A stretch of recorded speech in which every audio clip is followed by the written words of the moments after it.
Voy a hablar esta mañana sobre John Locke, pero antes de hacerlo, quiero decir una cosa más sobre Hobbes. Estaba pensando en cómo presenté un punto sobre la forma en que, según Hobbes, las personas hacen el pacto en el que renuncian a sus derechos de actuar por sí mismas y le dan todo al soberano.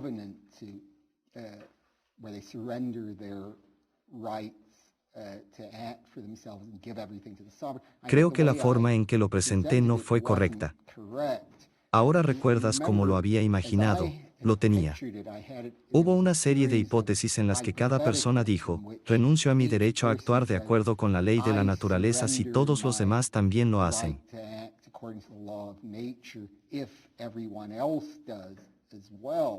Y luego, como mencioné, esto plantea un problema porque si tienes a todos diciendo eso, en realidad no tienes ningún acto real de consentimiento. Solo tienes una serie de hipótesis como en el ejemplo que te di. Imagina al niño pequeño que le dice a su madre, ¿puedo ir al cine? Y la madre dice, sí, si tu padre dice que puedes, entonces va a su padre y el padre dice, sí, puedes si tu madre dice que puedes. Así que no tiene permiso para ir, solo tiene dos hipótesis.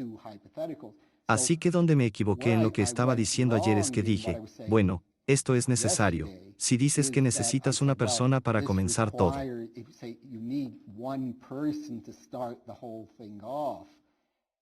Ahora, en el ejemplo que di con el niño pequeño, esto funcionaría. Digamos que si la madre dice, está bien, puedes ir, entonces eso compromete al padre a dar permiso.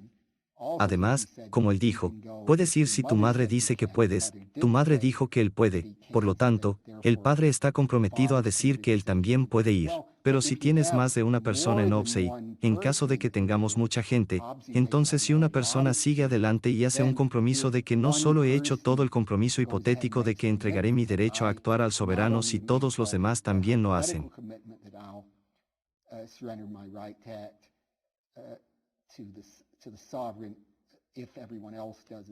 Pero también digo que entrego mi derecho a actuar al soberano. Eso no compromete a todos los demás. Todo lo que comprometería a todos los demás sería que todos los demás hicieran tal compromiso, excepto una persona, y la última persona también se comprometería. Así que creo que para evitar eso, es realmente mejor ver que lo que Hobbes está haciendo no es que la gente no ponga explícitamente la parte condicional en su compromiso. No estarían diciendo, hago un pacto para dar mi derecho a actuar al soberano si todos los demás también lo hacen. Sería solo que cada uno está haciendo un compromiso no hipotético con el soberano, pero él tiene en mente que el compromiso no entrará en vigencia a menos que un número suficiente de otras personas también lo hagan.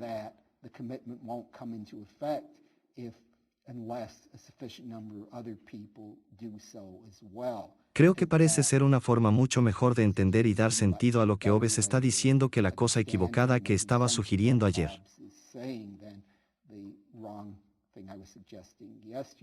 Dicho esto, ahora podemos recurrir a la ley, John Locke, que vivió de 1632 a 1704. Locke provenía de una familia bastante adinerada y asistió al Winchester College y luego fue a Oxford.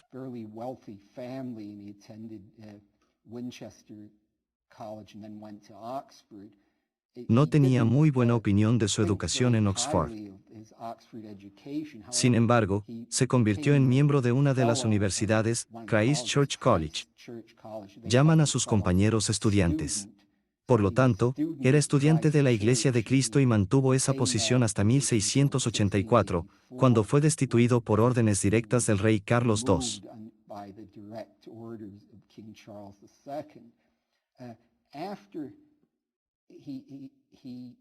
Después siguió un curso bastante estándar en humanidades, pero también estaba muy interesado en la medicina. Aunque no obtuvo su título final como médico, creo que se quejó de que sí, que tuviste que asistir a demasiadas cenas en estos lugares especiales para calificar. Estaba realmente calificado como médico y es uno de los pocos grandes filósofos que también fue médico. Otro, por cierto, fue William James, que era MD. Después enseñó en Oxford por un tiempo. Luego conoció al conde de Shaftesbury, Anthony Ashley Cooper. Y después de reunirse con el conde de Shaftesbury, el conde requerido, tuvo que tener una operación muy seria y Locke supervisó la operación. Se mencionó mucho que tenía entrenamiento como médico y la operación fue muy exitosa. Y después de eso, el conde se apegó mucho a Locke y Locke permaneció en su casa durante la mayor parte del resto de su vida y fue asesor del duque y del conde en varios asuntos.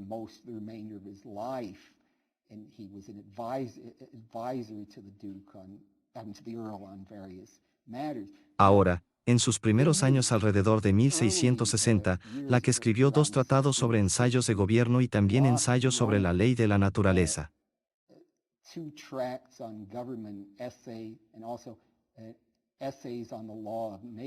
Y en estos ensayos y tratados y ensayos, tomó una posición muy diferente de la que generalmente se asocia con él. En sus primeros trabajos, dijo que el gobierno no se basa en el consentimiento popular. Era absolutista y se oponía a la tolerancia religiosa. Dijo que el magistrado supremo tiene derecho a decidir cuál debe ser la religión del país. Así era. Su posición era bastante similar a la de Thomas Hobbes. La razón por la que menciono esto, no hablaré de sus primeros trabajos en el cuerpo de la conferencia, pero la razón por la que menciono esto es que, como de costumbre, existe la interpretación straussiana de Locke y la interpretación straussiana. Debo decir que esta no es esta interpretación de todo Straussing, sino de algunos Straussing como Robert Cranach, que escribe sobre este tema. Esos straussianos afirman que Locke siempre fue un hobbesiano y que realmente no fue el defensor del gobierno muy limitado que la mayoría de la gente cree que es.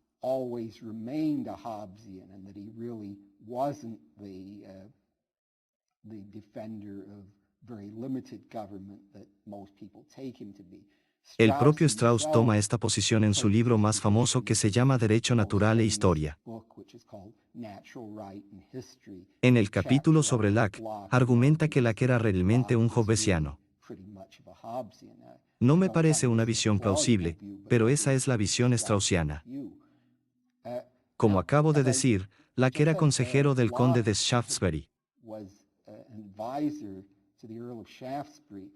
Ahora, en ese momento en Inglaterra, recuerde de la conferencia sobre Hobbes, el rey Carlos II había regresado a Inglaterra después de que su padre, el rey Carlos I, fuera ejecutado en 1649. Pero el rey Carlos, la monarquía fue restaurada. El rey Carlos había vuelto, pero cuando regresó, todavía había mucho conflicto porque había algunas personas que estaban muy apegadas al cristianismo protestante.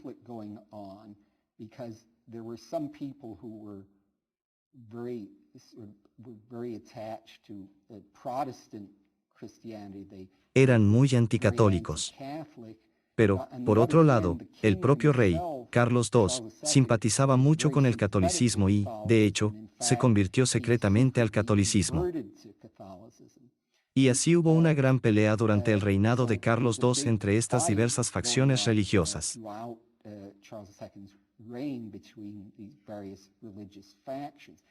El conde de Shaftesbury estaba muy en el campo anti-Carlos II. No simpatizaba con Charles, la política de Charles en absoluto y Locke tuvo que exiliarse. Fue a Francia en 1675 porque se sospechaba que había escrito un panfleto muy crítico con el rey Carlos que molestó mucho a los realistas.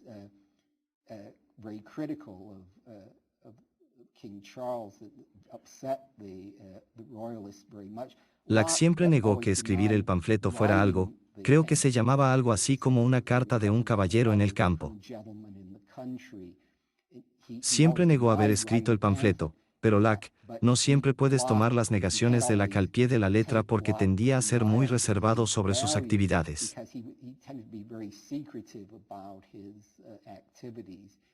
Lo habría sido. No digamos que lo escribió, sino que no siempre puedes creer lo que Locke dijo sobre lo que escribió. Entonces, como digo, estuvo en Francia desde 1675 y regresó a Inglaterra en 1679 cuando las cosas se calmaron, era seguro para él regresar. Sin embargo, las cosas se volvieron aún más problemáticas para él unos años más tarde.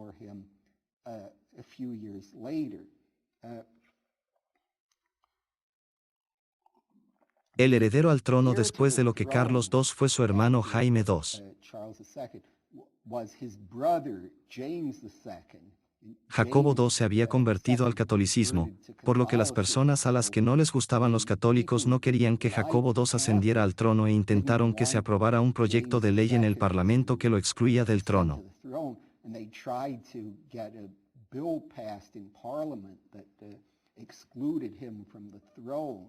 Se llama crisis de exclusión. Pero Carlos II pudo evitar que se aprobara este proyecto de ley simplemente no disolviendo el Parlamento. En cualquier caso, incluso si se hubiera aprobado, simplemente podría haber vetado el proyecto de ley. En ese momento, el rey tenía el derecho, tenía un veto absoluto sobre cualquier legislación aprobada por el Parlamento. La última persona, el último monarca en usar el veto real fue la reina Ana, que fue algo más tarde.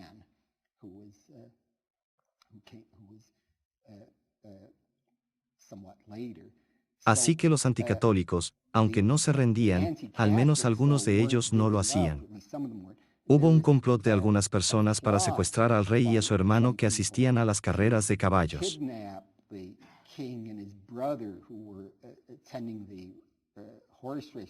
La trama era que esto era en 1683. Había algunas personas que iban a apoderarse de ellos y posiblemente acabar con ellos o al menos hacer algo a los hermanos para que no lo hiciera. Para que no tuvieras un rey católico. Los realistas se enteraron de este complot y hubo algunos indicios de que Richard Ashcroft tiene un libro sobre la política revolucionaria de Locke. Hubo algunos indicios de que Locke estaba involucrado en este complot, por lo que tuvo que exiliarse de nuevo. Esta vez fue a la República Holandesa, donde permaneció hasta varios años. Ahora, después de que la lucha entre los católicos y los protestantes en Inglaterra se intensificó después de la muerte de Carlos II cuando Jacobo II, su hermano se convirtió en rey y como la esferidad protestante comenzó a poner en práctica políticas muy pro-católicas.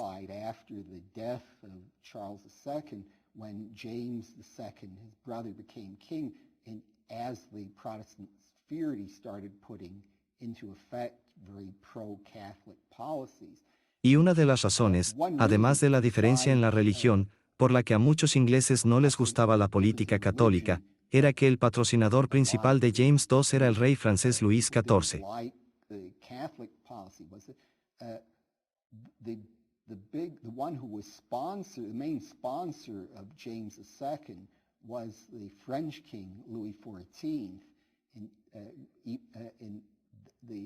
Muchos ingleses temían que Jacobo II entregara su reino al reino de Inglaterra a Francia o al menos subordinara completamente la política inglesa a la política francesa.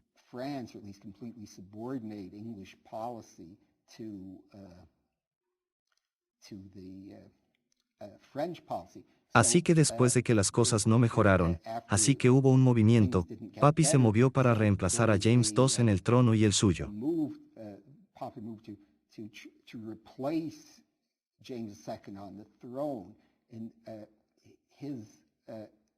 Guillermo III era el príncipe de Orange y su esposa María fueron invitados a venir a Inglaterra y los derrotaron. Hubo después de un par de batallas, James II huyó a Francia, donde permaneció en la corte de Luis XIV.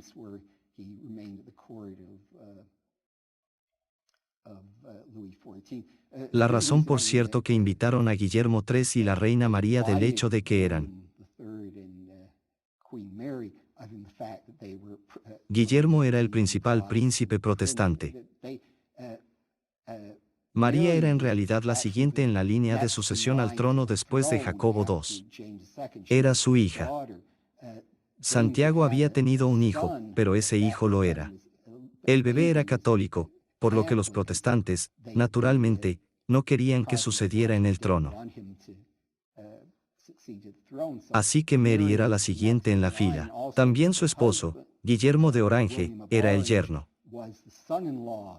Quiero decir, no solo yerno del rey James, sino que era nieto de Carlos I. Su madre, la princesa María, era hija de Carlos I y la reina Enriqueta María, por lo que tenían bastante derecho al trono. No era solo que los ingleses estaban trayendo, los protestantes estaban trayendo algunos usurpadores. Tenían un reclamo bastante bueno una vez que el gobernante católico fue excluido. Así que Locke fue un entusiasta partidario de este cambio. Se llama la Revolución Gloriosa de 1688. Y durante mucho tiempo los historiadores pensaron que el libro más famoso de Welch sobre el gobierno, los dos tratados sobre el gobierno, fue escrito en esa época como una defensa de la Revolución Gloriosa porque la que en el libro se refiere a algo así como nuestro gran rey Guillermo.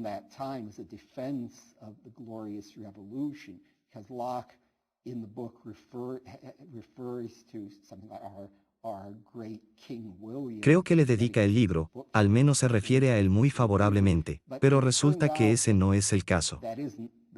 El libro fue escrito bastante antes. Peter Laslett, que era él.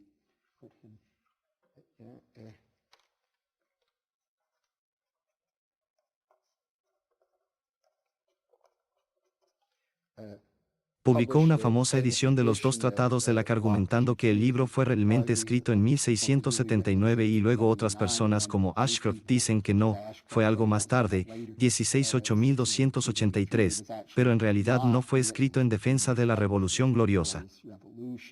Entonces, después de que Locke regresó a Inglaterra, escribió otras obras como La razonabilidad del cristianismo y, por supuesto, su famosa obra Ensayo sobre el entendimiento humano, Carta sobre la tolerancia, el Ensayo sobre el entendimiento humano, Carta de tolerancia y Las dos tribus, todas publicadas en 1689.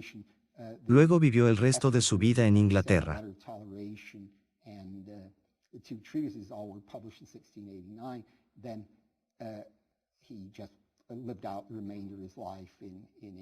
Era mucho. Continuó su filosofía. Continuó su trabajo filosófico. Ahora, al tratar de entender la filosofía política de Locke, creo que tenemos que tener en cuenta su punto en su metafísica.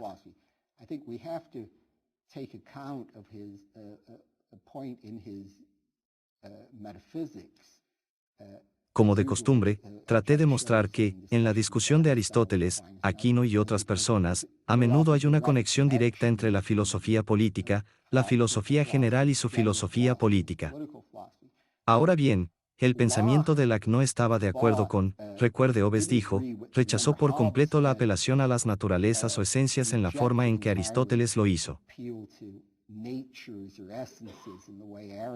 Aristóteles dijo que toda sustancia tiene una naturaleza. Digo que hay algo en cualquier sustancia. Es una especie de propiedades esenciales. Son las propiedades sin las cuales la sustancia no sería lo que es. Toda sustancia tiene tal naturaleza, pero Hobbes pensaba que no había naturalezas.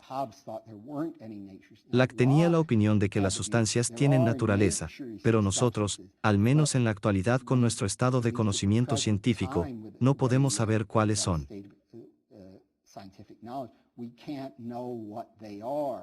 Por ejemplo, es parte de la naturaleza de la mente humana que tiene que ser inmaterial, inmaterial como pensó Descartes.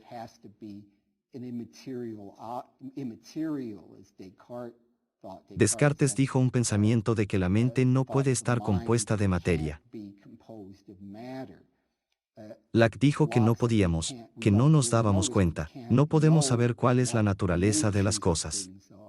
Esto no es algo que podamos averiguar. Ahora, esto plantea un problema para su filosofía política de esta manera.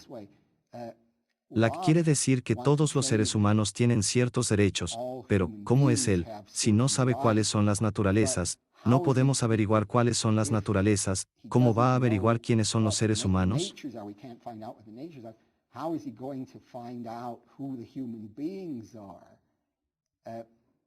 Ahora, su forma de evitar esto fue que dijo que podemos tomar la propiedad de la racionalidad solo usando la razón.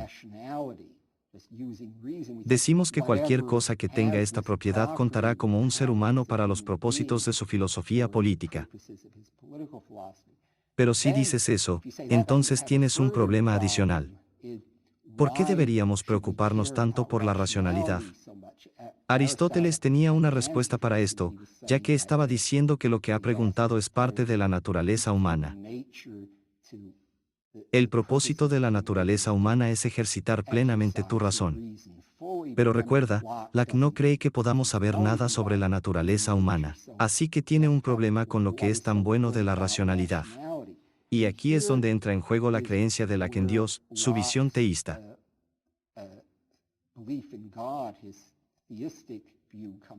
Hay grandes disputas, como mencionaré más adelante, sobre cuán central es la creencia en Dios para la filosofía de Locke, pero me inclino a pensar que es muy sensual. Hay un libro muy bueno que recomiendo sobre este tema de Jeremy Waldron llamado God, Locke and Equality, que influyó mucho en la interpretación que estoy dando aquí.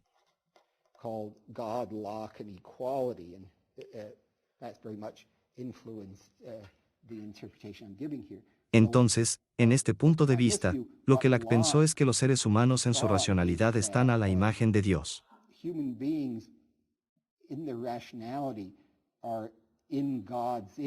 Lo que la imagen de Dios, cuando decimos seres humanos de acuerdo con la Biblia creados a imagen de Dios, lo que esto significa es que los seres humanos al ser racionales realmente comparten la mente divina y por eso los seres humanos son especialmente importantes.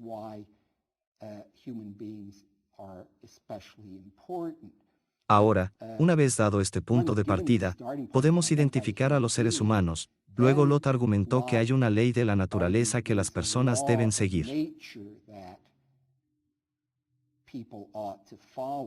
Ahora, ¿qué quiso decir con una ley de la naturaleza? Bueno, no se refería a una especie de ley científica que dice cómo suceden las cosas, cómo ocurren varios eventos, como es una ley de la naturaleza: si mezclas oxígeno e hidrógeno en ciertas proporciones, obtendrás agua.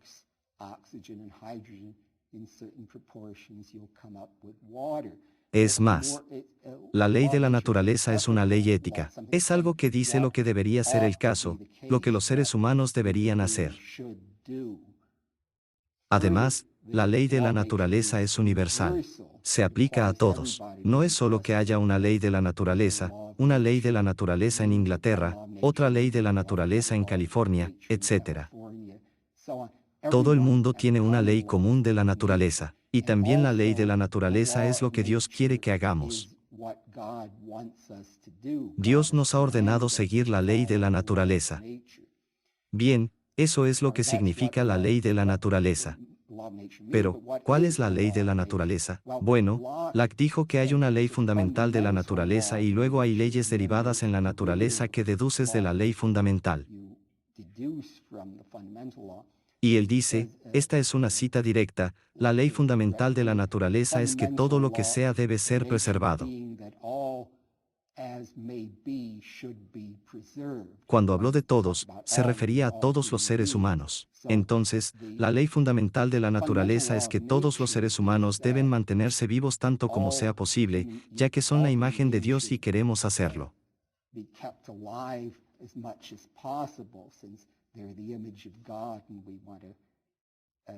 Por lo tanto, deben mantenerse vivos tanto como sea posible. ¿Y cuál es el propósito de la ética? Entonces, es promover la preservación humana tanto como sea posible.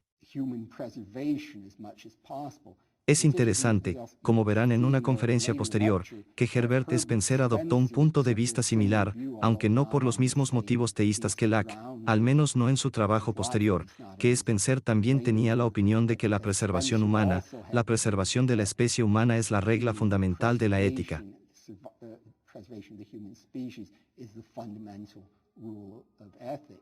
Entonces, dado que tenía esta opinión, dijo que el suicidio no está moralmente bien porque dijo que no puedes dejar tu estación por tu cuenta.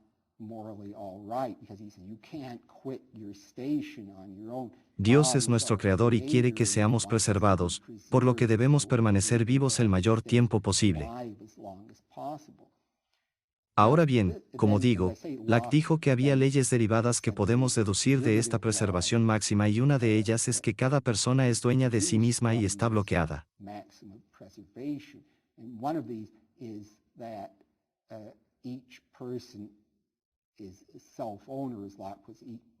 Todos tienen una propiedad en sí mismos allí, ya que cada persona podrá preservarse a sí misma, ya que las personas tienden a preocuparse por sí mismas más que otras personas por ellas. Tendrán una mejor oportunidad de preservarse si ellos, si son considerados como propios, cada uno se considera a sí mismo como su propiedad. Así que ahora, parece ser un problema aquí en que si Locke dice que cada persona es dueña de sí misma, ¿cómo puede decir también que realmente dependemos de Dios, que tenemos que hacer lo que Dios dice que debemos hacer porque eso realmente no hace a Dios nuestro dueño?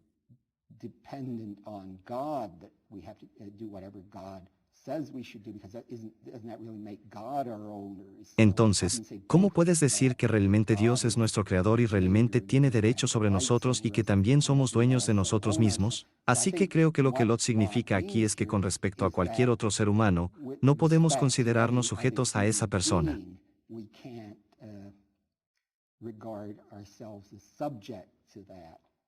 Todo el mundo es dueño de sí mismo en lo que respecta a los demás seres humanos. Es cierto que, en última instancia, Dios está sobre nosotros, pero nadie tiene derecho a afirmar que es el representante de Dios y puede decirnos qué hacer sobre esa base.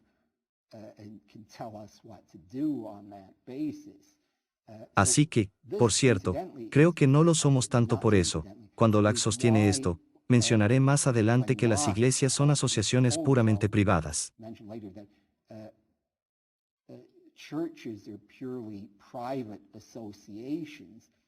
Esto no es solo una parte incidental de su filosofía o simplemente algo que sostuvo por razones separadas con respecto a la religión.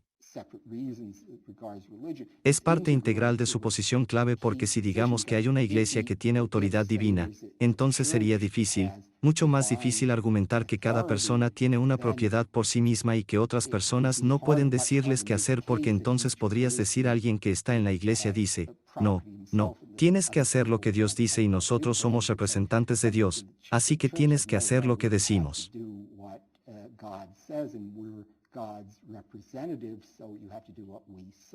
Entonces, al decir que la iglesia es una organización puramente privada, Locke evita que surja esa objeción. Permítanme hacer una digresión aquí. Realmente no está conectado con la conferencia, pero eso no me detendrá.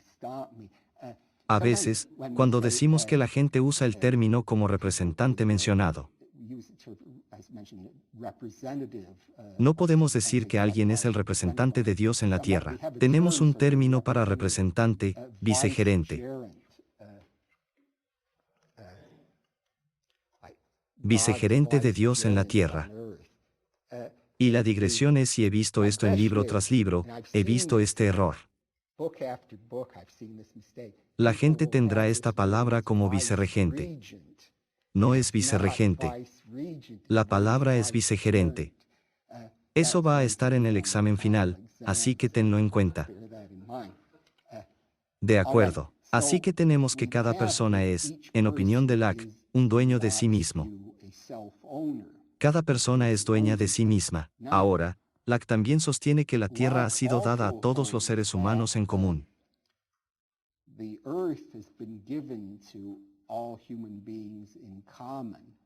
Eso es algo que se encuentra en la Biblia.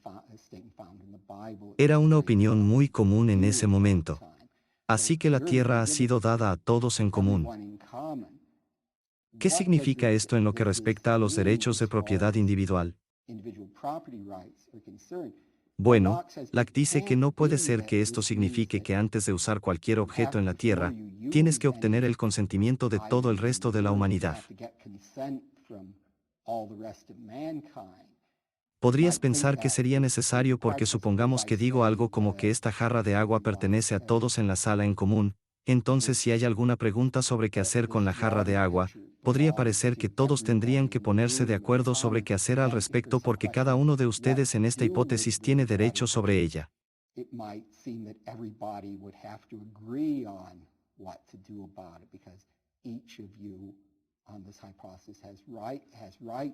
Pero sí, si uno aplicara esa política a la propiedad, resultaría que realmente no podría hacer que todos se pusieran de acuerdo sobre qué hacer, sería muy engorroso.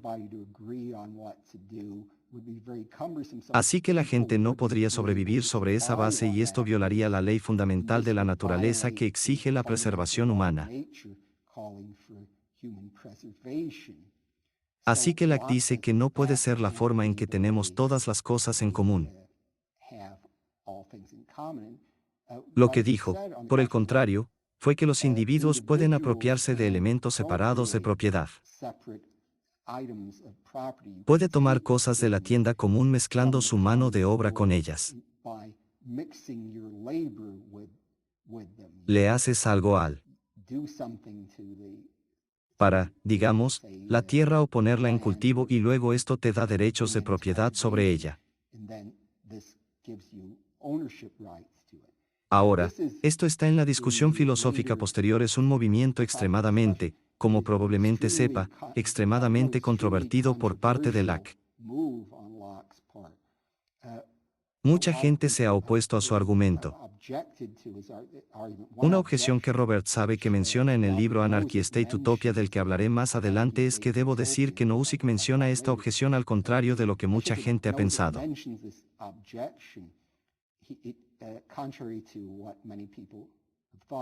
No respalda la objeción. Solo lo menciona como un punto que los lockeanos tienen que enfrentar, pero no dice en absoluto que esto refute la opinión de Locke. Él dice, ¿por qué si dices, bueno, mezclar mi trabajo con algo significa que lo poseo? ¿Por qué deberías decir eso? El argumento es que me debo a mí mismo, debo mi trabajo. He mezclado mi trabajo con este otro, con esta propiedad de propiedad común, por lo tanto, se convierte en mía.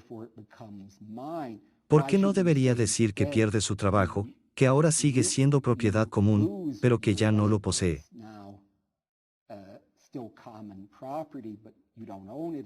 Acabas de hacer algo de trabajo en la propiedad común. Nozick es característico de él, da un ejemplo muy vívido. Dijo, supongamos que tomo un vaso de jugo de tomate y lo vierto en el océano. No lo hace. ¿Diríamos que soy dueño del océano ya que mezclé algo de trabajo con el océano? ¿Diríamos que acabo de perder mi jugo de tomate? Así que esta es una objeción. Están diciendo, bueno, ¿por qué mezclar tu trabajo significa que adquieres la propiedad? Bueno, una cosa que Locke podría decir, creo que en respuesta a esto es que es por, este eres tú. Esta es una forma de ti. Si quieres tener un sistema de propiedad individual, porque esta es una forma en que podrás preservar a los seres humanos al hacerlo. Así que al hacer eso, por lo tanto, esta es una de las razones por las que debe considerar que mezclar la mano de obra le otorga derechos de propiedad en lugar de decir que pierde su mano de obra una vez que lo haya hecho. De lo contrario, esta primera ley fundamental de la naturaleza no se cumpliría. Ahora, hasta ahora, la forma en que he dado la teoría de Locke está un poco simplificada o bastante simplificada en que Locke pone, además de decir que puedes adquirir propiedades mezclando tu trabajo con lo común, con la tierra, con él.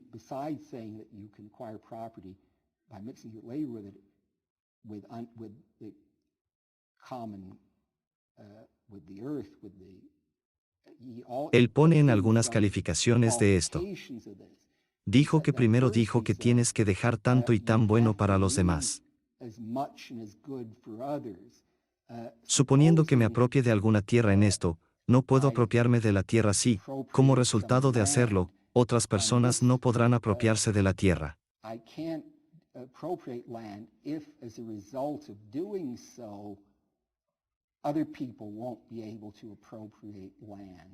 Supongamos decir todo él.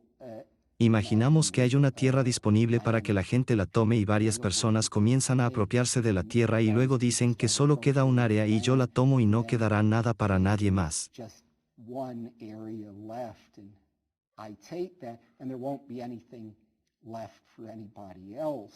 Así que si lote significa tanto y tan bueno para los demás que no podría apropiarme de la tierra, entonces no podría tomarla.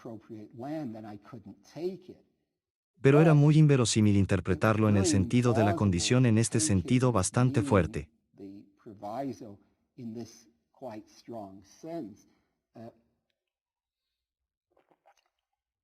Porque si lo tomas de esta manera, entonces vas a tener un gran problema. ¿Alguien puede ver cuál es el problema? Sí. Bueno, yo diría que como la Tierra, por ejemplo, no es igual, cualquier pieza que tome, no pueden tener esa pieza. Así que esa pieza tengo el monopolio, por así decirlo, y así, de esa porción en particular, no he dejado nada atrás. Así que no podía haber ningún asentamiento en esto. Bueno, la respuesta a la pregunta fue que si alguien se apropiaba de un pedazo de tierra, al menos ese pedazo de tierra ya no estaría disponible.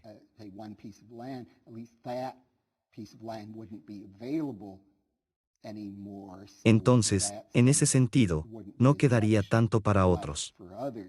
Ahora, ese es un punto interesante, pero no creo que eso sea lo que sería una buena objeción, porque ciertamente no tendrías esa trama pero no seguirías, no tendrías tanto. Y es bueno para los demás solo decir como si almorzamos, si una persona toma uno de los almuerzos en caja, todavía te vas. Alguien más no puede tomar ese, pero tiene otros tan buenos como él podría tomar. El problema que tenía el mío más bien es este. Supongamos que la última persona dice, no puedo tomar la tierra porque entonces no la hay.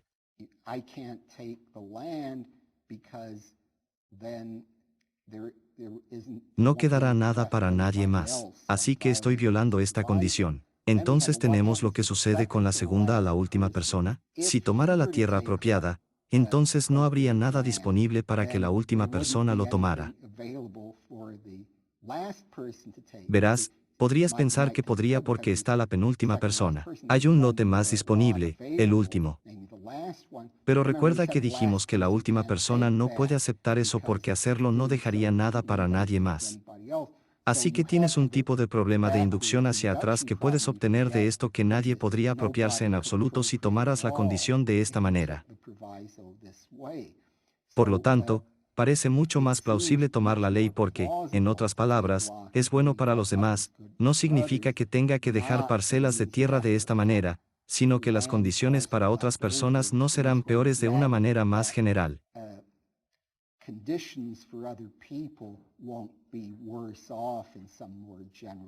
Y de hecho, permite casos en los que nadie tiene ninguno. No hay más tierra para apropiarse, dijo que la gente puede trabajar para otros o ganar dinero de esa manera.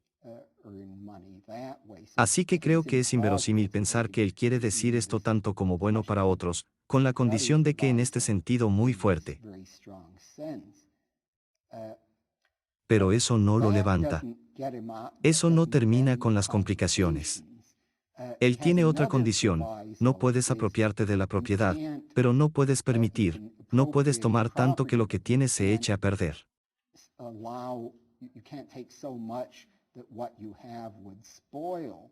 Digamos que voy y veo algunas uvas para poder tomar algunas y comerlas, pero no puedo seguir acumulando tantas uvas que no pueda comerlas y dejar que se pudran.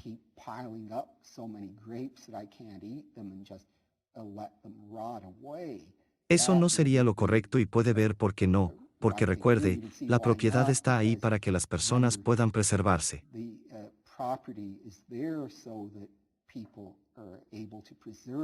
Necesitamos usar elementos en la tierra para vivir y la ley fundamental de la naturaleza es que debemos preservarnos a nosotros mismos. Entonces, si las personas pueden tomar propiedades y dejar que se pudran y luego dejar que se echen a perder y evitar que otras personas las usen, Esto no es en absoluto propicio para la supervivencia humana. Pero esta condición no limita a las personas una vez que el dinero llega a existir, porque una vez que tienes dinero, dice Locke, puedes intercambiar artículos que no puedes usar por otra cosa.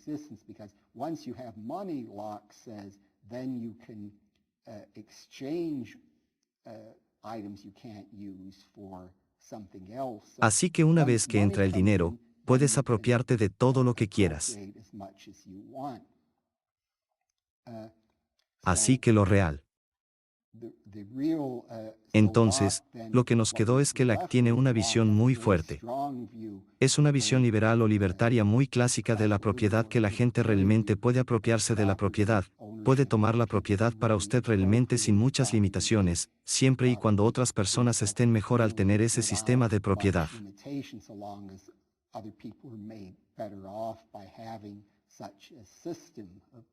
Y, por supuesto, estarán desde el sistema donde la gente pueda simplemente. Son solo uso común de bienes, pero no derechos de propiedad. Ningún derecho a excluir a nadie de usar la propiedad que usted se apropia es extremadamente ineficiente. Conducirá a. No promoverá la supervivencia humana, así que Locke no lo permitiría.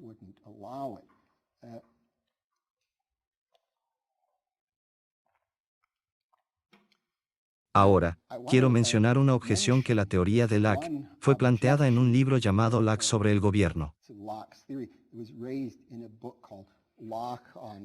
Es un libro bastante bueno de D. Lloyd Thomas, un muy buen relato del segundo tratado.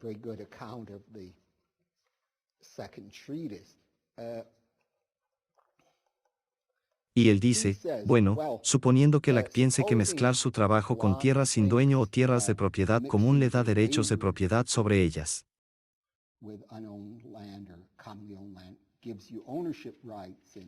Entonces no puede sostener que hay condiciones para eso. O la mezcla laboral le otorga derechos de propiedad o no. ¿Cómo puede ser que obtengas derechos laborales, derechos de propiedad de la propiedad si mezclas tu trabajo con él, además de estos otros que cumplen con estas diversas condiciones? Pensó que alguien es una contradicción.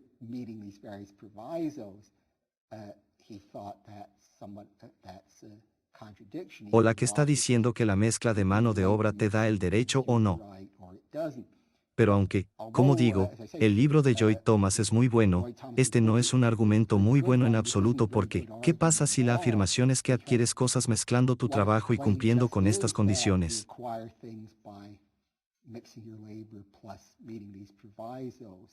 Quiero decir, creo que de hecho tiene razón en que mezclar tu trabajo es suficiente para adquirir propiedades, pero eso no es así. No es que si usted sostiene lo contrario, hay algún tipo de defecto lógico en el argumento. No hay nada de malo en decir que necesitas cumplir varias condiciones para poseer algo. Así que no hay ningún defecto lógico que afirme encontrar en el argumento que realmente no está allí. Antes de pasar del punto de vista de Locke sobre la propiedad, hay otro punto, es que Locke sostiene que suponiendo que haya algunas personas en esto que estén demasiado viejas o enfermas para trabajar, para hacer cualquier trabajo, no pueden adquirir ninguna propiedad para sí mismas o no pueden trabajar para otras personas y de esa manera obtener lo que necesitan para sobrevivir.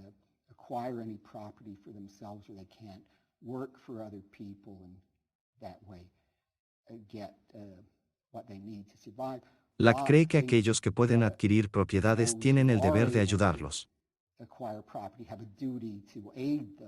Puedes ver por qué lo sostiene debido a esta ley fundamental de la naturaleza. Esas personas deberían estarlo. También son seres humanos y tienen que ser preservados. Sin embargo, no está claro que esas personas que tienen puedan simplemente tomar lo que quieren o lo que necesitan de las personas que tienen una propiedad, porque Locke se refiere a que esto es una obligación de caridad en lugar de justicia.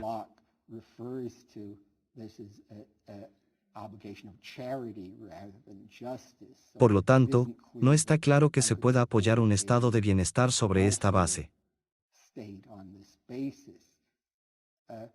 Ahora, la discusión de Locke sobre la propiedad, que es el capítulo 5 del segundo árbol, está algo separada del resto del libro.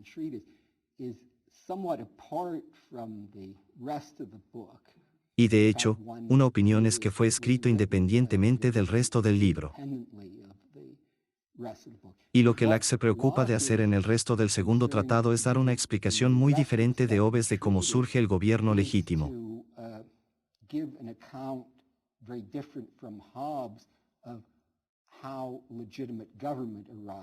Recuerde, Hobbes tenía la opinión de que todos realmente rinden todos sus derechos al soberano. Locke prefería un punto de vista muy diferente. Lo que dijo es que, al principio, cada persona es dueña de sí misma. Ahora, en el Estado, imaginamos un estado de naturaleza que es una especie de sociedad sin gobierno.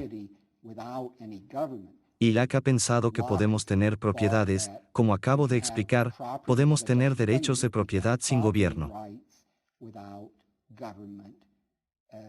Los derechos de propiedad son cosas que la gente adquiere con solo apropiarse de la tierra de la manera que he explicado.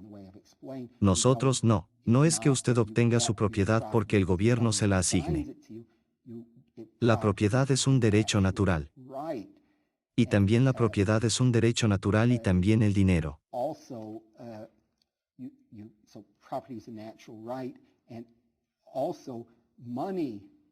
Aquí es donde Locke anticipó que Carl Menger y Fund Mace Money podrían desarrollarse sin el gobierno. No lo es. No tiene que ser que el gobierno diga algo como que la gente debe aceptar estos pedazos de papel como dinero porque nosotros lo decimos. Locke prevé que el dinero se desarrolle en el Estado. El dinero está presente en el estado de naturaleza. Lo sabemos porque dice que una vez que el dinero entra en B, la condición de deterioro ya no se aplica. Está bien, está diciendo dinero, no necesitas que el gobierno tenga dinero.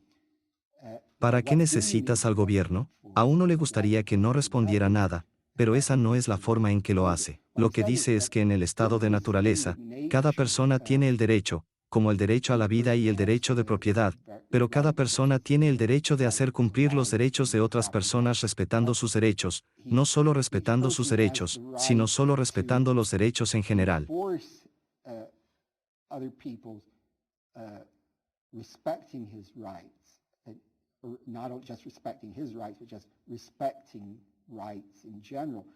Supongamos, por ejemplo, que alguien intenta agredirme, tengo derecho a impedir que lo haga. Y no solo eso, si veo, digamos, a una persona agredir a otra, tengo derecho a detenerlo. Tengo derecho a hacer cumplir la ley de la naturaleza. Por lo tanto, todos en el estado de naturaleza tienen derecho a hacer cumplir la ley de la naturaleza, y esto te encierra. Esto implica no solo que cada persona puede detener a la otra persona de agredir y restaurar el estado o los asuntos anteriores correctamente existentes, sino que tiene el derecho de castigar las violaciones de la ley de la naturaleza.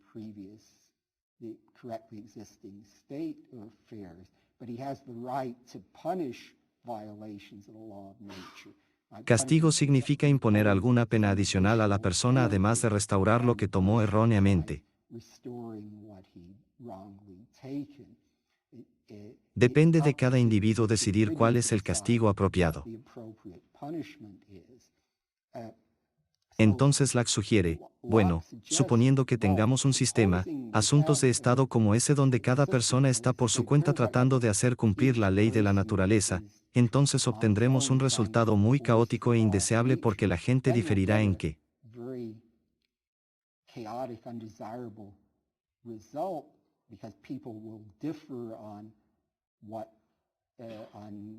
¿Alguien ha violado la ley de la naturaleza? No, así que puedes imaginar a la gente teniendo una disputa, ¿estás tomando algo de mi propiedad o es realmente de tu propiedad? Tendríamos diferencias sobre qué personas se han apropiado de qué propiedad, cuáles serían las sanciones apropiadas, cuáles son los castigos apropiados si alguien ha hecho algo mal, o podríamos tener disputas no solo sobre el castigo, sino que las personas, según Lockwood, tienden a cometer errores a su favor.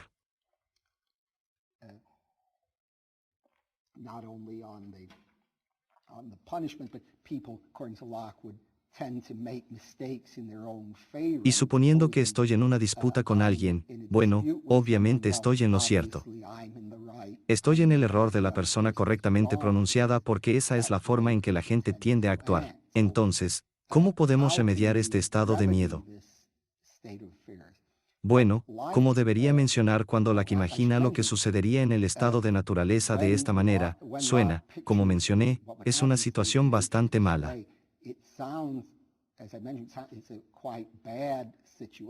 Así que esto le da a los straussianos una de sus aperturas. Dicen, bueno, mira, a pesar de que Locke comienza diciendo que su estado de naturaleza es muy diferente de Hobbes porque está postulando que las personas tienen todos estos derechos.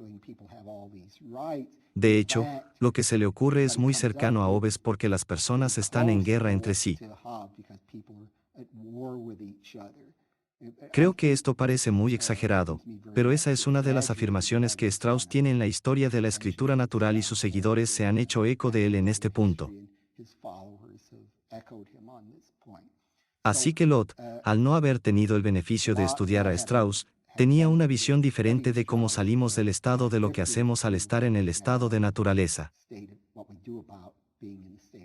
Lo que dijo fue que podemos imaginar a las personas reuniéndose y no como con Hab, no renuncian a todos sus derechos a una persona en particular.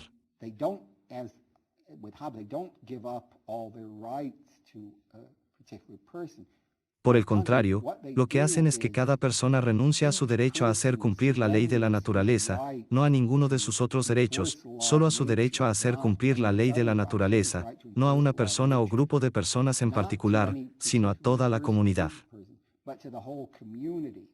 Así que todos ceden su derecho a toda la comunidad para hacer cumplir la ley de la naturaleza.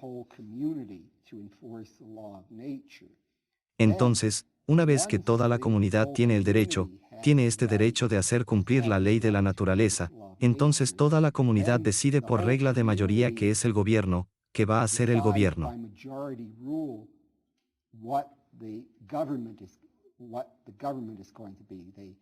No tienen que hacerlo, a pesar de que es toda la comunidad la que decide, no tienen que establecer una democracia. Pueden establecer una monarquía o una aristocracia o una democracia, un tipo mixto de gobierno. Realmente pueden hacer lo que quieran. Sin embargo, no pueden establecer una monarquía absoluta, aunque Locke ciertamente permite que la monarquía monarca diga que si resulta que la mayoría de la comunidad decide tener, digamos que tiene un cuerpo legislativo, un ejecutivo, y el ejecutivo también tiene algo de poder legislativo, como fue el caso en Inglaterra, el rey de Inglaterra no es solo el ejecutor principal, tiene, al menos en ese momento, una gran cantidad de poder legislativo.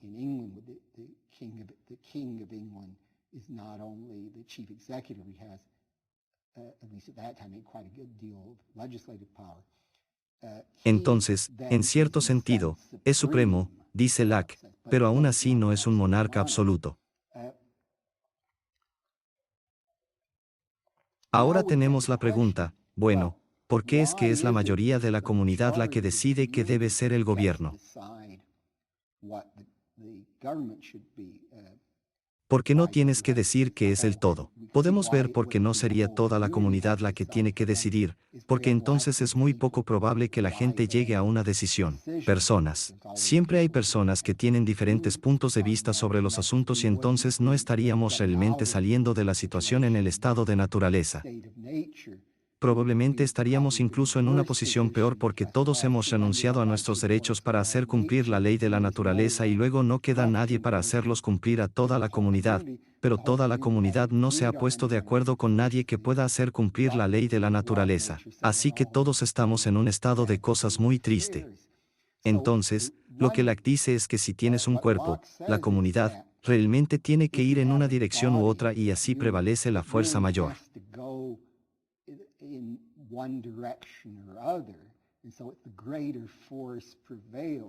Pero es una especie de metáfora física. Imagina que todos dicen que algunas personas están presionando en una dirección, otras en la otra, y la mayoría tiene un impulso mayor para que las cosas sigan su camino. Pero esto, como digo, es solo una metáfora. Y creo que lo que Locke tiene en mente es algo como esto.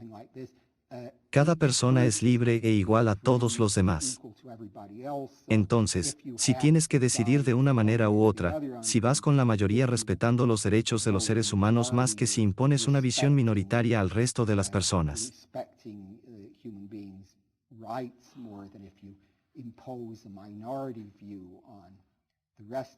Si hubiera un veredicto de minoría, entonces estaría diciendo que esas personas son en cierto sentido superiores a la mayoría.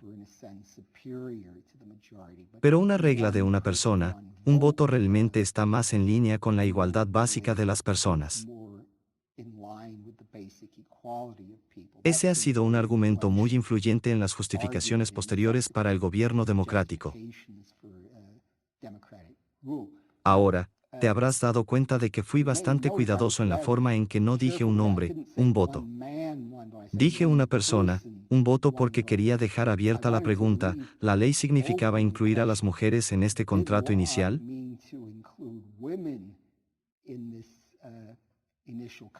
No está claro qué es lo que realmente no dice nada sobre esto.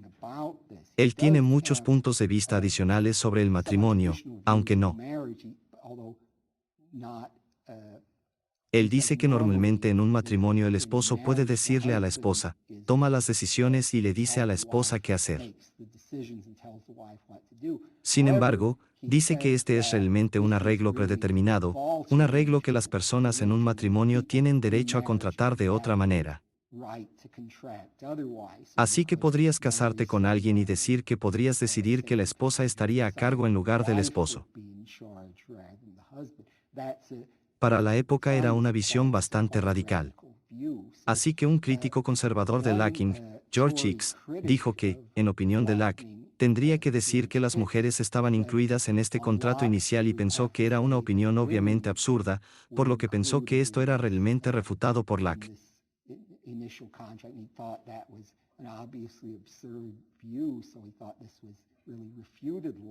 Pero no está claro qué habría dicho Locke al respecto. Como digo, ciertamente, no lo hizo. Tuvo mucho cuidado de no meterse en problemas, de no decir nada que se considerara demasiado radical para su época, pero no está realmente claro a partir de la evidencia lo que habría dicho al respecto. De acuerdo, ahora tenemos que la mayoría de la gente ha decidido qué tipo de gobierno quiere. Ahora, cuando deciden sobre el gobierno, este es un punto muy importante a tener en cuenta para comprender la ley. No lo hacen, la mayoría o toda la comunidad no hacen un contrato con el gobierno. No hay un segundo contrato. Tenemos el primer contrato en el que todos ceden su derecho a hacer cumplir la ley de la naturaleza a la comunidad. No hay un contrato separado en el que la comunidad que votó por alguien ahora tenga un contrato con ellos. Es más bien que la comunidad ha confiado al gobierno ciertas funciones.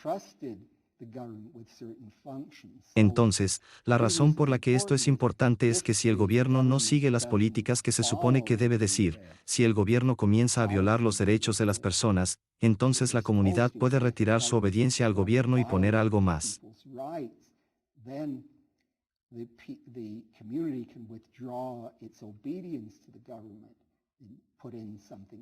Verá, si tuviéramos un contrato, bueno, si hay un reclamo de que se ha violado un contrato, normalmente tendría que haber algún tipo de discusión entre ambas partes para ver quién. Para ver lo que sucedería es que si tienes un contrato con alguien, generalmente no puedes decir unilateralmente, está bien, violaste tu contrato, por lo tanto, tampoco tengo que mantener el contrato. Por lo general, tendría que ser resuelto por alguna agencia o persona. ¿Qué pasaría en tal caso? Pero en este caso, no es un contrato. El gobierno es el servidor de la comunidad, tiene que mantener, hacer lo que la comunidad quiere.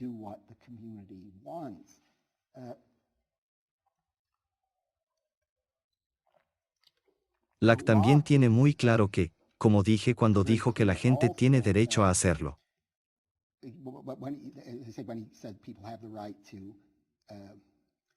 Si el gobierno no hace lo que quiere, tiene derecho a deshacerse de él y reemplazarlo con un nuevo gobierno. Está muy claro que no deberían hacerlo muy fácilmente. Aquí es donde recuerdas la Declaración de Independencia, que fue muy influenciada por Locke. Esta es una referencia a la luz de que la gente no debe cambiar el gobierno por causas ligeras y transitorias. Esa es una visión lockeana directa de que tiene que ser algo muy serio. Sin embargo, la comunidad tiene derecho a decidir qué hacer. Y entre las cosas que el gobierno puede hacer que dan derecho a la gente a rechazarlo es que suponiendo que el gobierno decide que va a entregar el país a un poder diferente, subordinarse a un gobierno diferente, entonces eso sería violar su confianza porque la comunidad ha confiado el gobierno a ese grupo, no a otro grupo.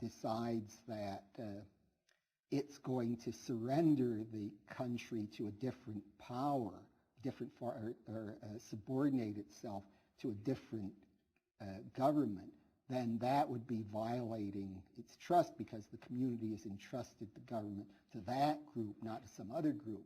Entonces, suponiendo que el gobierno dijera, bueno, creo que estaríamos mejor, digamos, imagine algo así como la adquisición de un nuevo distribuidor extremo en los Estados Unidos en la década de 1930. Bueno, creo que estaríamos mejor como provincia de la URSS en la visión de bloqueo de que la gente podría evitar que hagan eso.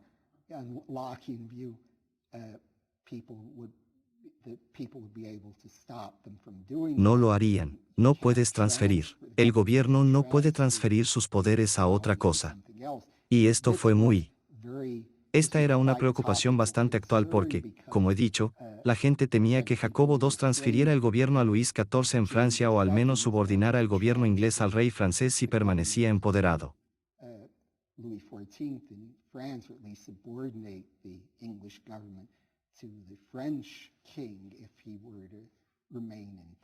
Así que esa fue una de las razones para deshacerse de él. Ahora, como mencioné, Locke no lo dice. Hace una gran distinción entre decir que la comunidad en su conjunto tiene el poder de hacer cumplir la ley de la naturaleza y requerir un sistema particular de gobierno no requiere personas, digamos que la democracia no dice que tengamos que tener un sistema en el que todos voten.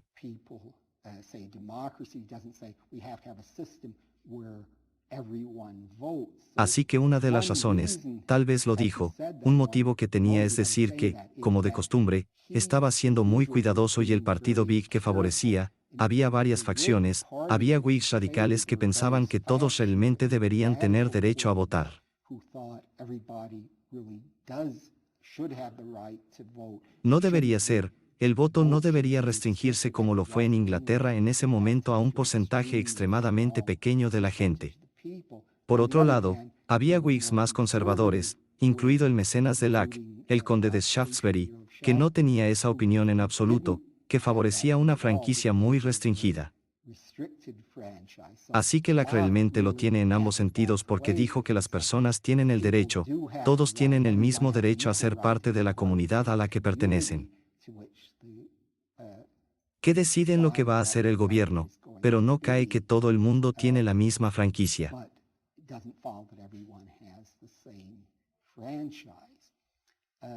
Ahora, una vez que tengamos un gobierno en existencia, creo que una de las partes clave es que creo que uno de los lados más libertarios de Locke es que el gobierno es muy limitado en lo que puede hacer.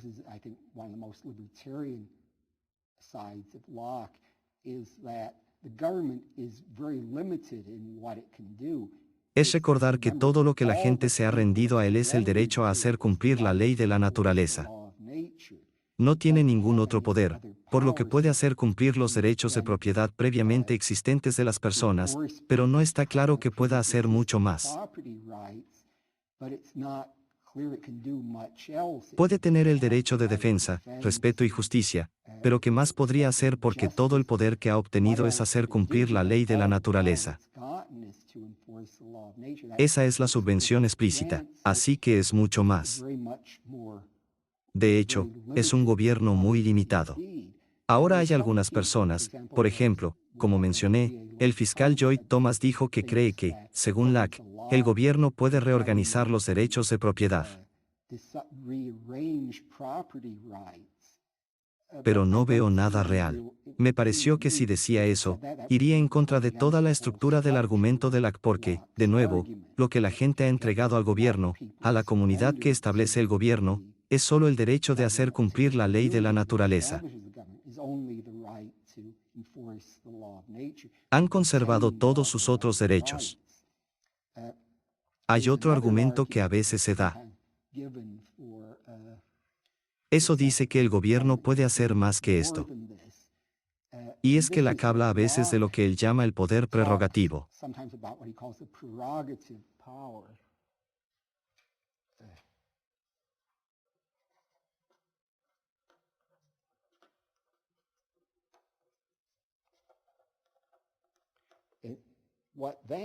Lo que quiere decir con eso es que a veces ocurrirá una condición que requiere una acción de emergencia.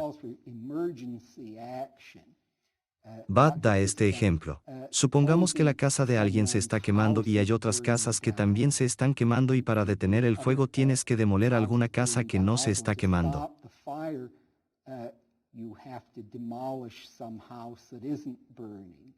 Locke cree que en una emergencia la gente podría hacer eso y, por lo tanto, el Ejecutivo y el gobierno a veces pueden actuar con poder de prerrogativa.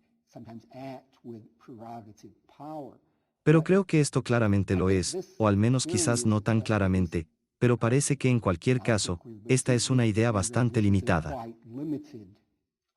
No significa que debido al poder de prerrogativa, el Ejecutivo pueda hacer lo que quiera. Parece que muchos tienen en mente aquí algunas situaciones muy limitadas en las que existe un peligro inmediato para las personas que requiere una acción que de otro modo no se permitiría. La razón por la que mencioné esto es que, como sucede a menudo, existe la opinión straussiana y esta es que el poder de prerrogativa realmente le da al Ejecutivo el derecho de hacer lo que quiera.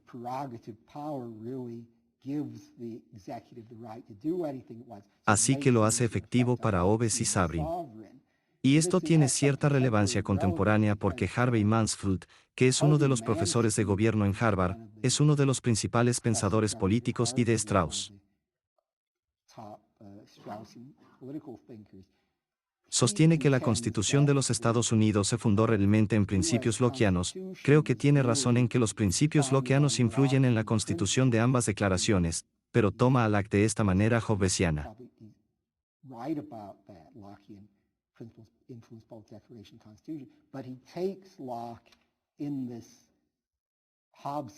Así que dice que, según la visión lockeana que cree que subyace a la Constitución, el presidente, debido a su poder de prerrogativa, puede hacer lo que quiera en política exterior.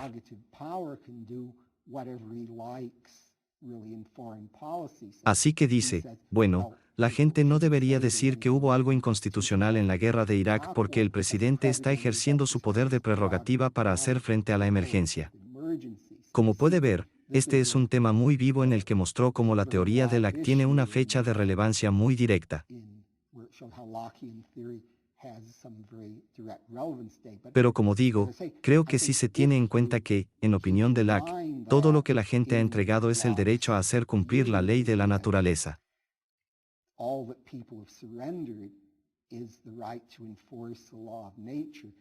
Esto realmente muestra que no se puede tomar el poder de prerrogativa en este sentido muy expansivo porque las emergencias a las que se está enfrentando tendrían que ser las que permitan al Ejecutivo hacer cumplir los derechos previamente existentes de las personas.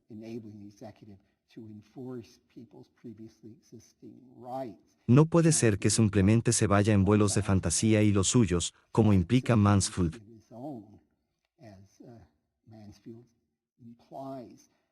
Ahora, hay un gran problema con la teoría que presenté hasta ahora es que de acuerdo con la teoría, todos se han unido y han entregado su poder, su derecho a forzar la naturaleza de la ley de la comunidad luego establece un gobierno.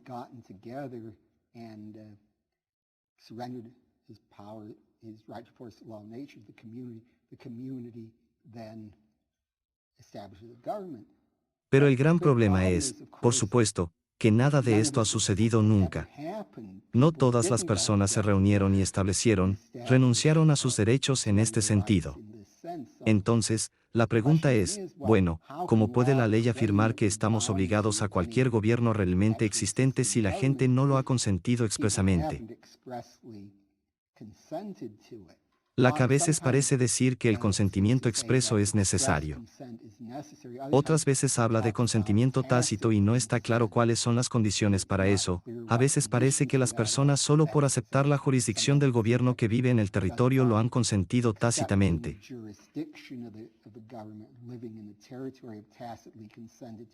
De lo contrario, a veces dijo, si alguien acepta una propiedad, digamos de otra persona, está aceptando todas las condiciones que acompañan a la propiedad, incluido que la propiedad está bajo un cierto sistema legal. No encuentro nada de esto plausible. Creo que probablemente la mejor reconstrucción racional que podemos dar del argumento de Locke es que es un hipotético argumento de consentimiento. Está diciendo que si nos imagináramos haciendo esto, sería racional hacerlo.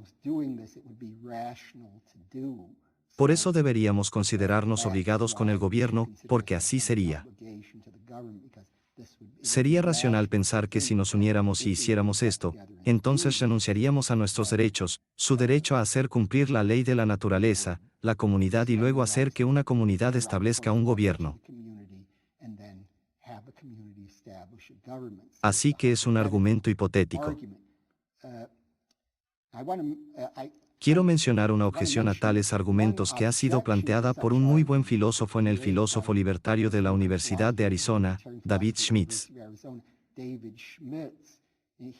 Se opone en principio a argumentos hipotéticos de argumentos de consentimiento de este tipo porque dijo, bueno, en estos argumentos no es que él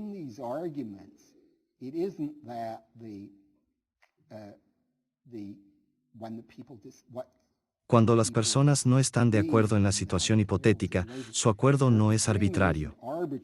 Han hecho el acuerdo por varias razones. En el caso de Locke, las personas han hecho el acuerdo porque no quieren la situación en la que cada persona está tratando de hacer cumplir la ley de la naturaleza por sí misma. Creen que sería mejor tener algunos arreglos comunes para hacer esto, así que no quieres una situación en la que haya todas estas disputas.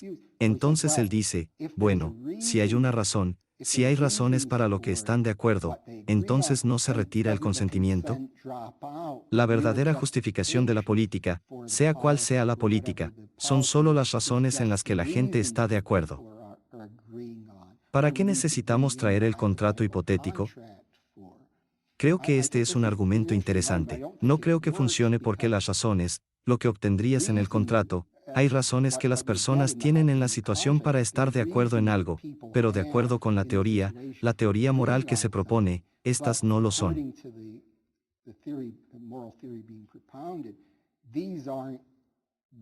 Esos no lo son. Esas razones no nos dicen cuál es la fuerza obligatoria de los resultados. Hacemos esto un poco más concreto, suponiendo que las personas en la situación hipotética hayan acordado entregar su poder a la comunidad. Entonces, la razón por la que deberíamos considerarnos a nosotros mismos como habiendo hecho eso no es que esas personas encuentren racional hacerlo, sino que lo que pensamos que debemos hacer es lo que las personas en tal situación decidan hacer.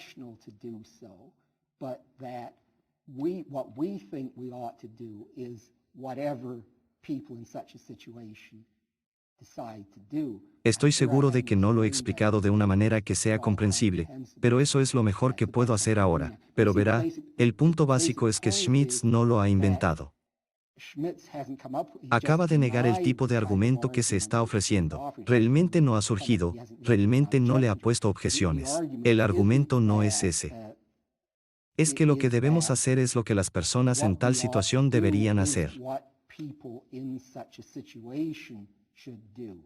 No hay nada, quiero decir, tal vez que no queramos aceptar ese argumento. En principio, no hay nada de malo en ese tipo de argumento. Entonces, el hecho de que las personas en la situación tengan razones para hacer lo que hacen no nos da derecho a abandonar el acuerdo hipotético del argumento porque esa es la base de la obligación moral.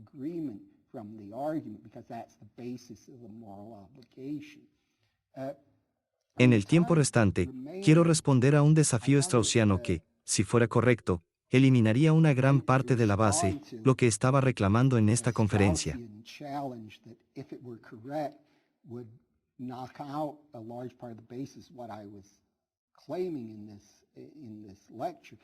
Sostengo que había una fuerte base teísta en la filosofía de Locke, a saber, que dado que él no cree en nosotros, podemos saber cuáles son las naturalezas de las cosas, incluida la naturaleza de los seres humanos. Lo necesita. Y luego confía solo en la racionalidad siempre que la propiedad de la racionalidad esté presente y sepamos que los seres humanos están presentes, entonces tiene el problema adicional. ¿Por qué es esto importante? Ahí es donde él entra porque somos creados a imagen de Dios. Así que si sacas a Dios, eso destruye toda la estructura. Si dices, yo diría, Justin, si quieres una filosofía que no sea teísta, probablemente la mejor apuesta es rechazar la opinión de Locke de que no podemos conocer las naturalezas y pueden volver a una visión aristotélica que sí podemos.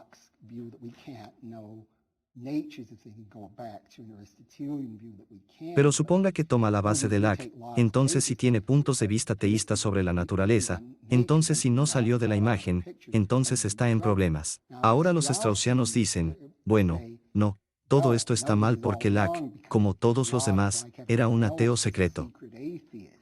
Es curioso, desde el punto de vista directo, sea cual sea el filósofo del que estén hablando, siempre resulta ser un ateo secreto. Es un poco como, por ejemplo, lecturas de construccionistas de poemas donde, por ejemplo, el poema siempre resulta ser sobre el proceso de escribir poesía y las dificultades para comunicar el significado. Sea cual sea el poema, siempre es el mismo mensaje. Así es con los straussianos, tú siempre. Todo el mundo es un ateo secreto. Ahora, lo que quiero abordar en el último tema, fue una defensa muy fuerte de la posición straussiana en un libro de Michael Zuckert llamado Lanzamiento del liberalismo.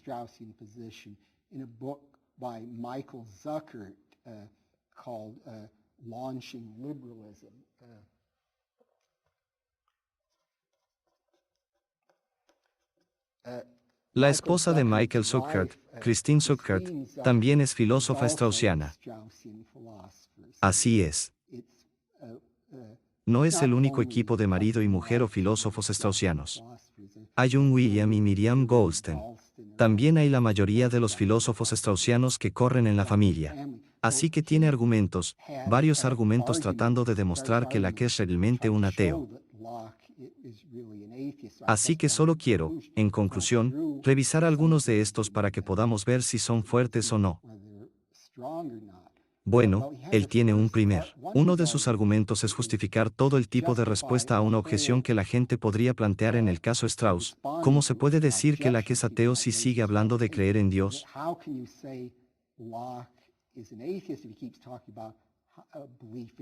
Escribió el libro titulado La razonabilidad del cristianismo. Escribió comentarios sobre San Pablo. ¿Cómo puedes decir esto? Así que tiene un argumento de que deberíamos pensar que Locke está involucrado en la escritura engañosa. El argumento es este: en el ensayo sobre la naturaleza humana, Locke critica a ciertos filósofos. Dice que estos filósofos escriben de una manera muy oscura. Podrían argumentar que el negro es blanco y el blanco es negro y Locke dice que destruyen la posibilidad de la comunicación humana. Así que esto parece ir muy al revés de lo que Zucker quiere porque Locke dice que la gente debería escribir con claridad.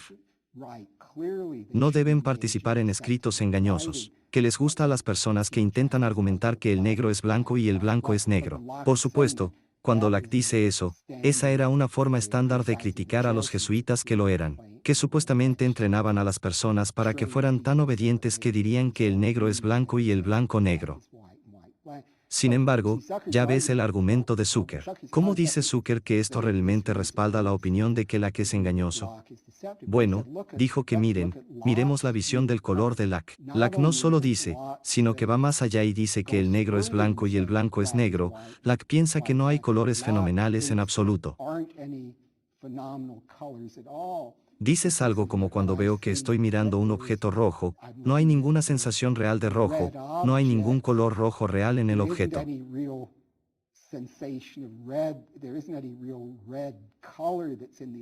Todo lo que está presente, todo lo que es el caso es que el objeto tiene el poder de producir en mí ciertas sensaciones rojas. Así que está diciendo, mira, la que está condenando a estas personas por escritura oscura, pero tiene una teoría aún más loca, por lo tanto, una teoría aún más en desacuerdo con el sentido común. Entonces, por lo tanto, realmente al atacar el derecho enrevesado o esotérico, realmente está indicando que lo está defendiendo. Pero este no es un argumento muy bueno porque en la teoría de Locke, aunque ciertamente sostiene que los colores fenoménicos no están en el objeto, hay sensaciones en nuestra mente que son producidas por el objeto. Nada cambia en la forma en que vemos las cosas. Locke no está argumentando que solo vemos una especie de vacío, no vemos realmente el color. El mundo ordinario es exactamente el mismo en la vista lockeana que en las vistas que colorean, los colores fenomenales están realmente presentes en el objeto. Así que el argumento de Zucker creo que no funciona. Luego, abordando el punto teológico más directamente, Zucker señala que Locke dice como uno de sus argumentos que Dios existe. No podemos decir que los seres humanos se crearon a sí mismos porque si un ser humano se creara a sí mismo, no habría provocado que los seres humanos mueran porque cada ser quiere mantenerse en el ser.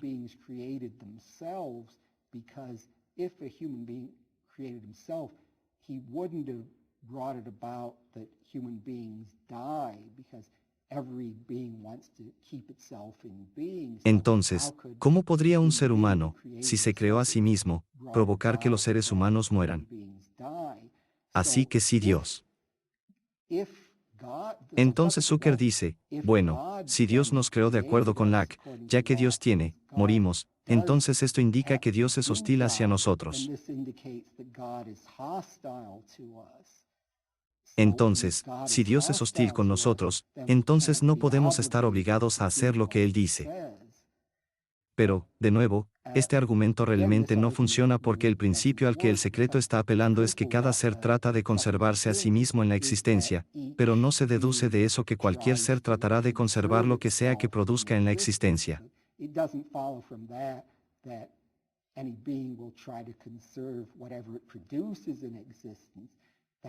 Por lo tanto, no todo indicaría que Dios es hostil hacia nosotros y Dios ha provocado que muramos o no nos ha hecho inmortales. Ahora, esto lleva a un argumento straussiano central de que Locke es ateo, no podemos tomar en serio su teoría moral.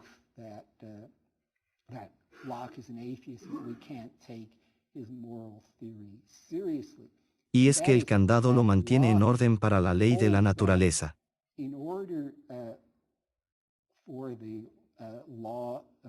Para que la ley de la naturaleza sea verdadera, para sostener que tenemos juicios morales objetivos que lo son.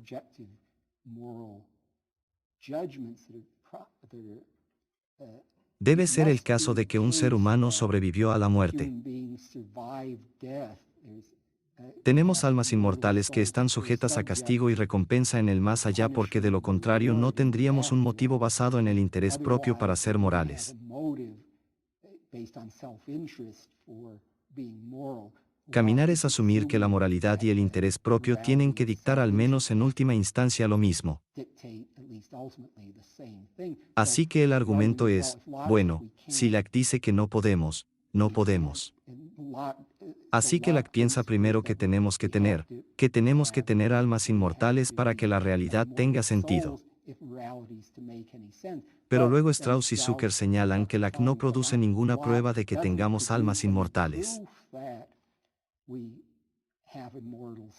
Entonces, Locke no está realmente socavando la base de su propia afirmación porque decir que la moralidad depende de que tengamos almas inmortales sujetas a castigo y recompensa, pero no da ninguna prueba de que las tengamos. Entonces, ¿no está realmente guiando al lector cuidadoso a ver que no cree nada de esto? Entonces, lo que creo que ha pasado por alto es que eso es todo, ese es el argumento, a saber, que la moralidad no tendría ningún sentido sin postular almas inmortales.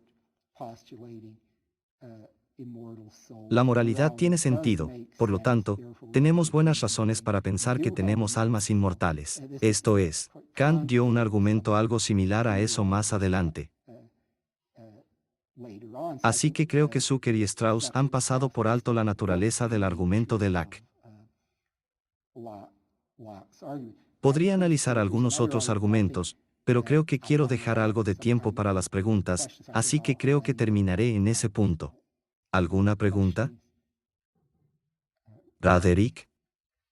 Locke dice que cuando mueves la naturaleza a los contratistas sociales, hay dos cosas a las que renuncias.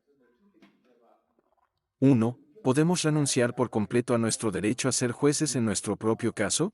Y luego, la otra cosa a la que renunciamos, no del todo, en parte, es que renunciamos a la mayor parte de nuestra libertad que sea necesaria para proteger al resto. Así que imagino que la gente puede pensar que la que está autorizando al gobierno a hacer mucho más en términos de redistribución de la propiedad y demás, probablemente estén tratando de obtener una especie de interpretación federalista de esa cláusula adecuada necesaria.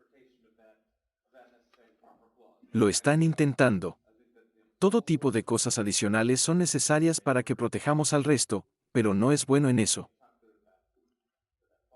Sí, la pregunta era Locke dice que nos rendimos cuando dejamos el estado de naturaleza, el derecho a ser el juez de nuestra propia causa. Y también renunciamos a lo que sea necesario de nuestra libertad para proteger al resto. Y tampoco lo haría. Tal vez esa sería una forma en que aquellos que apoyan una visión más amplia de lo que puede hacer el estado de Locke podrían establecerse. Creo que eso es correcto, pero como usted sugiere, no creo que esté claro cómo, por qué sería necesario, digamos, interferir con los derechos de propiedad de las personas para proteger sus libertades.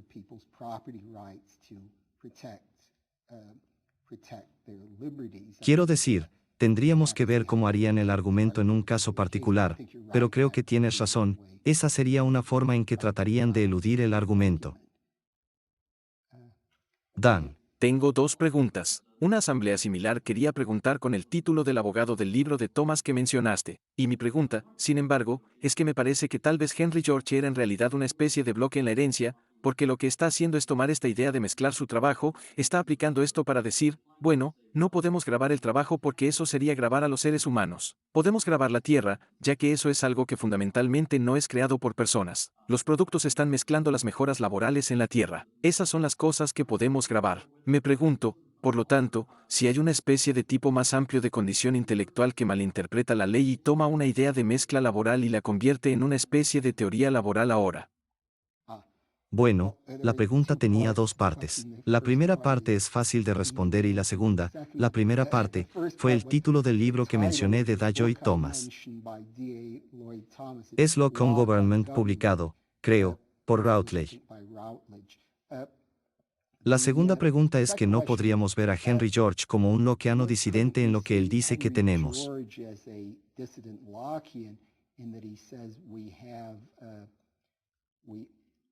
Somos dueños de nuestro propio trabajo, pero no somos dueños de la tierra. La tierra que nosotros. No somos dueños de la tierra, por lo que no podemos afirmar que somos dueños de la tierra mezclando nuestro trabajo con ella. Lo es. Por lo tanto, el gobierno tiene derecho a grabar la tierra. Y la pregunta era, ¿no podríamos ver una especie de tradición lockeana disidente que entrara en una teoría laboral del valor sobre esa base?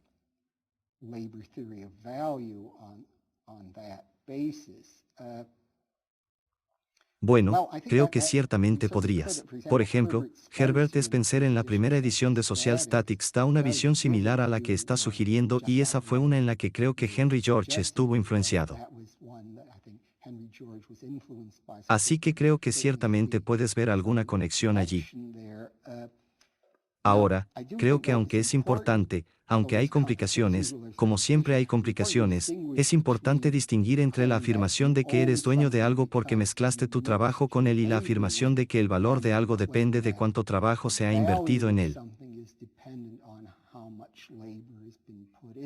Esas serían dos afirmaciones diferentes. Sin embargo, la complicación es que uno de los argumentos que la ley da para el punto de vista de la mezcla laboral es que la mayor parte del valor de algo no proviene solo del accesorio. desde la propiedad que comienzas. La tierra con la que comienzas, pero tu trabajo agrega la mayor parte del valor con ella. Así que esa es una de las razones por las que deberías tenerlo todo. Así que creo que tienes razón. ¿Hay alguna conexión ahí?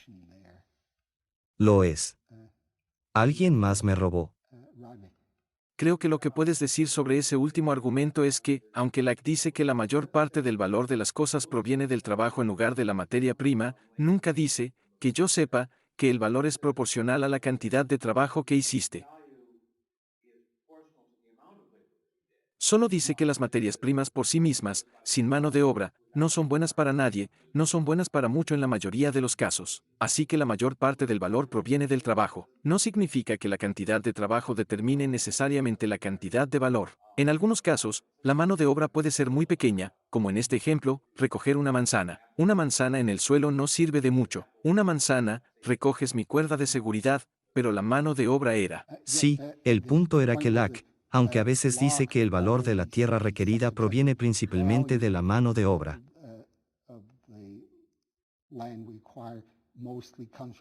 Él no tiene la opinión de que el valor es proporcional al trabajo que le pones.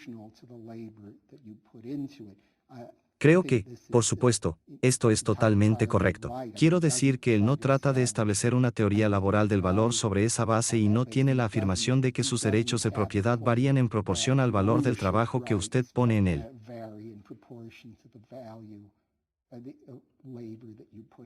Así que creo que su punto de vista es tanto sobre la teoría económica, sobre el valor del bien, sobre la determinación del valor y también sobre la propiedad. Bueno, creo que se nos acabó el tiempo, así que muchas gracias.